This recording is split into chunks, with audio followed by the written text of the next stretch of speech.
Today we're going to show you how to use an inline water filter and the correct order to hook up your RV water pressure regulator, inline filter, and hose. I've been a full-time RVer for 10 years, traveling with my husband, a certified RV tech. Follow us for all the best RV tips and tricks. And don't worry, I will link to all the products we show in this video so you can easily shop for them. I am starting with a Y-splitter. This appliance is completely optional, but it allows you to hook up 2 hoses to one faucet so you can attach an additional hose for flushing the tanks. Then, attach your pressure regulator. All RVers need to use a water pressure regulator to ensure the pressure coming into the RV isn't too high. High water pressure can easily damage RV plumbing.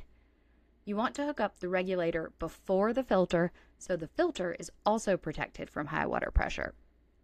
Next, hook up the filter. As you'll see, we have a small hose attached to the top of the filter. It's called a flexible hose protector, and it simply makes it easier to attach the filter regardless of the location or the height of the campground water hookup. There will be an arrow on the filter pointing in the direction the water will flow, so double check that that arrow is facing the correct way towards the RV. Then flush the filter by turning on the water and running it for 1 to 2 minutes to remove any loose carbon debris. After flushing the filter, turn the water back off and attach your drinking water safe hose to the filter and then to the RV. We use an elbow connector at the RV side to protect our hose and make it easier to attach.